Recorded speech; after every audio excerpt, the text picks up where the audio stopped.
Welcome back to Alberto Catolico. Ito po ang Our Lady of Fatima Parish sa Highway Hills, Mandaluyong City. Alberto Catolico. Noble Catholics.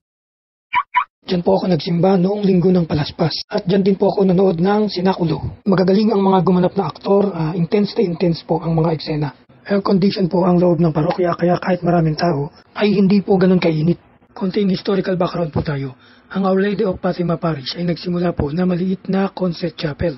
Concert chapel, ito po yung semi-cylinder type na kapilya sa ilalim ng vicariate or jurisdiction ng San Felipe Neri Parish, ang mother church ng Mandaluyong.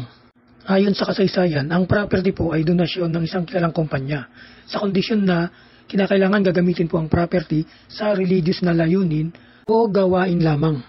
Regular na isinasagawa dito ang misa para sa komunidad sa tulong ng mga Heswitang misyonaryo at paring Salesian. At sa tulong naman ng mga kontribusyon mula sa mga establishmento at residente ay naipatayo ang parokya na kinonsagrada at itinalagang parokya ng Birhen ng Fatima noong June 13, 1974. Now, ano po ba ang istorya sa likod ng Our Lady of Fatima or Birhen ng Fatima? Ang Fatima po ay isang lugar or village sa bansang Portugal. Dito po sa Fatima Village, nagpakita po ang Birheng Maria sa tatlong batang nagpapastol na sina Francisco, Jacinta at Lucia.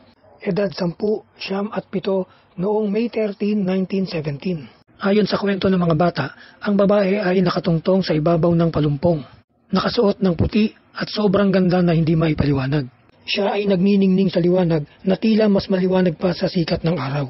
6 na beses nagpakita ang Birheng Maria sa tatlong bata simula Mayo hanggang Oktubre ng taong 1917. At sa huling buwan ay libu-libong tao ang nagabang sa muling pagpapakita ng Birheng Maria. At dito nga ay nasaksiyan nila ang pagsasayaw ng araw o Miracle of the Sun sa kabila ng umuulan ng panahon na yun. Pinaniniwalaan na may mahalagang mensahe ang Birheng Maria para sa sangkatauhan. Ang pagpapahayag na may impyerno o dagat-dagatang apoy para sa mga makasalanan, ang pagtatapos ng unang digmaang pandaigdig, ang darating na ikalawang digmaang pandaigdig, ang tangkang asasinasyon kay Papa Juan Pablo II, at bukod sa mga mensaheng ito, marami ang naniniwala na ipinahayag kay Lucia ang pagtatalaga ng Rusya para sa kalinis-linis ang puso ng Birheng Maria upang makamit ang kapayapaan sa mundo. Ang pagpapakita ng Birheng Maria o Birhen ng Fatima sa tatlong bata ay pagpapaalala sa sangkatauhan na may Diyos na nagmamasid sa ating lahat, na mas makabuluhan ang pagkilala ng buong puso at isip at hangarin mapabilang sa paghahari ng Diyos. Ang gantimpala na kailanman ay hindi maibibigay ng mundo, makamit man natin ang yaman nito. Patuloy po tayong manalangin ng rosaryo at isa puso ang aparisyon ng Birhen ng Fatima.